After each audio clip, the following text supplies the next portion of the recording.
Oi galera, meu nome é Alberto, eu faço parte do grupo 1 da disciplina de Circuitos Digitais, Teoria, e esse grupo é formado por mim, por Igor, Isaac, Stefano e Vinícius. Eu irei mostrar agora como o grupo pensou no desenvolvimento do projeto 4 da disciplina, que consiste em um cofre digital.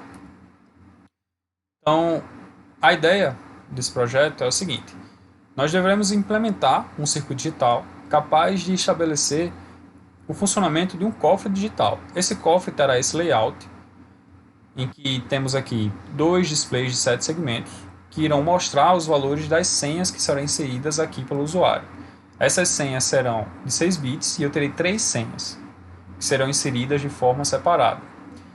Para inserir essas senhas, ao definir aqui nessas chaves, onde a chave para a esquerda é 0 e a chave para a direita é 1, ao definir um valor binário de 6 bits para a primeira senha, eu irei apertar no botão adicionar para que essa senha seja adicionada, e após somente a terceira senha ser adicionada, existirá uma comparação com a senha verdadeira do cofre, para assim dizer se a senha está correta ou não. Além disso, temos esse botão aqui inicializar, que irá servir tanto para iniciar o processo, ou seja, o cofre estará desligado no início, eu irei apertar para iniciar o processo, e ele irá carregar para o valor da primeira senha, tá? Para que eu adicione a primeira senha. E outra função desse botão é cancelamento. Uma vez que eu estou adicionando uma senha, se eu quero cancelar o processo e voltar para o início, eu aperto nesse botão de inicializar. Tá? Além disso, na interface nós teremos três tipos de LED. Temos o vermelho, o azul e o verde. Onde, para cada tipo de processo, nós teremos uma cor referente a esse processo. Tá? Então, a implementação deve ser feita seguindo os passos que eu disse agora. Então, vamos lá. Para entender melhor o funcionamento, a resolução desse problema, é necessário entender como funciona uma máquina de estados. Tá? Então, uma máquina de estados é qualquer combinação de circuito que possuam diferentes estados e que, através desses estados, eu consiga representar um sistema. Tá? Então, veja, aqui está o bloco de controle dessa máquina de estados. Nós temos uma lógica combinacional aqui, e essa lógica combinacional irá ser utilizada através de equações, tá, de tabela verdade. Eu irei implementar essa lógica combinacional através de equações retiradas de uma tabela verdade. Onde essa tabela verdade terá as entradas da máquina de estado, a saída da máquina de estado e os valores do registrador, que serão referentes aos estados atuais e os próximos estados do nosso cofre. Tá? Então veja, se eu estou no estado de desligado, eu irei para o estado de processamento de senha, eu terei que definir qual é o meu estado atual e qual é o meu futuro estado, para que exista essa comparação, né? Essa realimentação da lógica combinacional para o registrador de M-bits, voltando para a lógica combinacional. Então, esse registrador ele estará agregando sempre valores referentes ao próximo valor do próximo estado, certo? E aí ao dar o próximo, eu irei comparar com o valor anterior. E assim eu irei conseguir construir a minha tabela verdade para a lógica combinacional. Eu irei explicar melhor posteriormente. O bloco de controle do cofre para o que nós criamos, né, foi esse aqui. Então veja, temos duas entradas, ON e ADD, para a lógica combinacional. Temos essas saídas display, RGB. Display é o próprio display. RG e B são os valores dos LEDs, tá? Se eles estão setados ou não, caso vermelho, verde e azul. E temos uma variável de saída também, que é a tranca, que irá definir se o cofre está trancado ou não, onde ele estará trancado durante todo o processo, a não ser no final do processo, onde após a comparação das três senhas inseridas, as três estiverem corretas. Então vai destrancar o cofre. Tá? Além disso, veja que temos 4 bits aqui de saída da lógica combinacional, referentes ao valor do registrador de estado, como eu expliquei anteriormente. Tá? Então, vamos prosseguir. Temos aqui o diagrama de estado criado pelo grupo. Então, veja aqui em cima, do lado superior esquerdo, nós temos as entradas e as saídas definidas, e temos aqui os blocos que foram definidos para esse diagrama. Tá? Estamos usando o tipo de diagrama de Moore, certo? Onde para cada estado é definido o seu valor de saída, tá? Veja que tem valores de saída para cada estado. E aqui temos os valores das entradas. Veja que no estado fechado, a saída representa 1, 0, 0, 0, que seria o LED vermelho aceso, o verde, azul e a tranca em 0. Tá? Temos aqui uma realimentação, que irá indicar que quando essas entradas ON ou ADD tiverem essas configurações, 0, 0, 0, 1, 1 e 1, eu não irei sair desse estado fechado, tá? Que representa o LED vermelho ligado e o display desligado, como mostrado aqui acima. Então, eu só irei passar desse valor, desse estado aqui fechado para o estado iniciando, quando as minhas entradas forem 1 e a minha entrada for ON 1 e ADD 0, tá? Então, veja que seguindo essa lógica, ao chegar no estado iniciando, nós temos outra configuração, que seria o LED azul ligado por 5 segundos e o display ainda desligado. Temos uma realimentação espera 5.0, que representa que o contador ainda não chegou em 5 segundos. Quando ele chegar em 5 segundos, essa variável espera 5 vai receber o valor alto. Então, ao receber o valor alto, eu irei passar para o próximo estado, que seria de inserir a senha. Então, veja aqui, no inserir senha, nós temos o LED vermelho ligado e o display exibindo as chaves do momento, certo? Então, na nossa interface, que tem as 6 chaves seletoras, elas estarão em uma configuração onde eu posso alterar também, e essa configuração representará um valor binário de 6 bits. Esse valor binário de 6 bits deverão ser mostrados nos dois displays de forma decimal. Tá? Posteriormente eu vou explicar como pode ser feita essa implementação.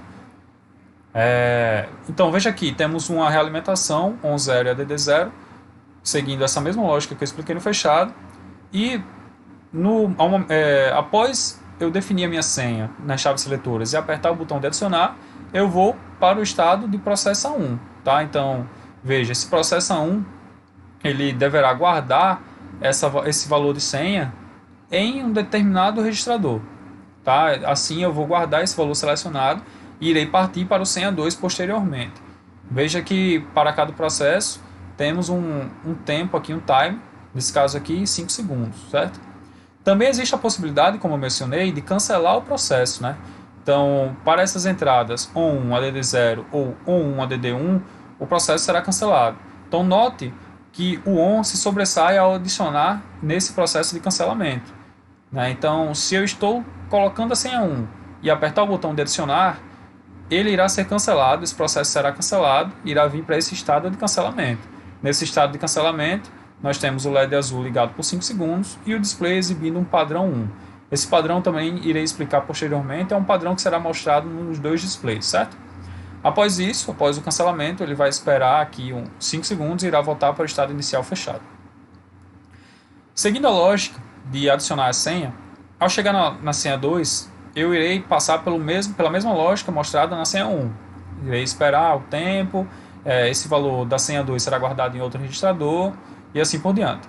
Quando eu chegar na última senha, na senha 3, o que irá acontecer é o seguinte, veja que na senha 2 e 3 também existe a possibilidade de cancelamento, tá? Então, se eu não cancelar, se eu apertar para adicionar a terceira senha, irá acontecer que ele irá vir aqui para essa analisa senha. Nesse analisa senha, o que irá acontecer é o seguinte, ele vai pegar esses valores que foram comparados da senha 1 à senha 3, e se retornar 1, então nós temos aqui que a senha correta, a variável certo retorna 1. Caso retorne 1, o cofre será aberto, né? Então irá para o próximo estado aberto, em que o LED verde fica ligado por 20 segundos e o display irá exibir um padrão que eu também irei mostrar posteriormente. E a tranca receberá o valor 1. Tá? Então veja, o analisa senha irá verificar se essas senhas estão corretas. Caso as senhas não estejam corretas, ele irá voltar para o estado do fechado. Então, essa é a lógica implementada. Veja que após aberto também, ele irá esperar 20 segundos e também irá voltar para o estado fechado, voltando para o início do ciclo. Então, o diagrama de estado que foi implementado é esse. Após implementar o diagrama de estado, é necessário implementar a tabela verdade. Tá? Então, indo aqui para a tabela verdade dos estados, veja que nós temos aqui definidos os valores do estado atual, que serão comparados no registrador, os valores das nossas entradas, tá? ADD, ON, espera 5, 20 e certo. Temos aqui mostrando os estados. E nós temos também os próximos estados do registrador, aqueles estados que irão sair da lógica, certo? Assim como também temos as saídas. Então, toda a lógica combinacional que foi mostrada estão sendo implementadas aqui na tabela verdade. E para fazer o circuito lógico, basta achar as equações através dessa tabela verdade, certo? Veja que nós temos os estados fechados, iniciando, sem a 1, e assim até chegar no aberto. E existem todos os valores de entradas, estado atual e saídas e os próximos estados definidos aqui, tá? Então, como eu disse, eu irei explicar agora como funciona a saída dos displays. É o seguinte, quando eu registrar nas chaves seletoras um valor de 6 bits, esse valor de 6 bits, de alguma maneira, deverá ser mostrado como decimal nos dois displays de 7 segmentos. Então, por que dois displays de 7 segmentos? Porque o valor de 6 bits ele irá poder ser implementado de 0 até 63 em decimal. Então, precisamos de uma unidade e uma dezena. Isso já basta para representar o máximo que poderia ocorrer no display nas chaves seletoras. Só que, como é que eu irei fazer para converter esses 6 bits em valores para a entrada do nosso display de 7 segmentos? O display de 7 segmentos ele recebe uma entrada de 4 bits, que seria um valor de 0 a 15. Só que como nós queremos representar um valor BCD, ou dois padrões, né, um padrão 1, um padrão 2, no caso seria sem a certa e um cancelamento, nós teremos que criar uma lógica para isso. Então veja só, temos aqui as entradas, certo? Entradas para cada display, tá? Essa aqui é a implementação da tabela verdade para cada display. Então temos as entradas A, B, C e D de 4 bits, que será convertida para a seguinte saída. Então, essa aqui, o que está sendo feito aqui é recebendo um valor que já foi convertido de binário BCD. Então, é necessário implementar um funcionamento, uma lógica, para converter 6 bits em BCD, tá? 6 bits binários em BCD, ou seja, eu vou definir lá na chave seletora um valor de 6 bits que podem ter uma unidade ou uma dezena em unidade e assim por diante, e eu irei transformar ele em um BCD. Terei agora dois valores binários de 4 bits, como é mostrado nessa figura aqui retirada do livro TOS da 11ª edição. Temos aqui o exemplo do número 117 em decimal e a sua representação em binário. Para representá-lo em BCD, teremos que separar o valor binário de 4 bits para a unidade, para a dezena e para a centena, como é mostrado aqui. Então, 137, temos o valor 1, que seria uma centena, o valor 3, que seria o valor 30, né, em decimal, e o valor 7, que seria a 7 na unidade, tá? Então, esse é um exemplo para três casas decimais. No nosso caso, teremos só 2 casas decimais. A partir do momento que eu tenho esse valor BCD, eu irei fornecer a minha entrada, tá? O valor referente à unidade eu irei fornecer ao display mais à direita, e o valor referente à minha dezena ao display mais à esquerda, tá? Então, a saída irá ser do 0 até o 9, né? Os únicos números possíveis para cada display é 0 e 9, podendo ter o valor também, a variável também desligado, que seria quando nenhum dos LEDs dos displays acende, e esses valores de padrão 1 e padrão 2 mostrado no projeto, tá? Que foi explicado anteriormente. Então, implementando a lógica da saída dos displays e a lógica do bloco de controle, é possível implementar o funcionamento desse cofre digital. Esse foi o pensamento do grupo 1 e é isso. Obrigado.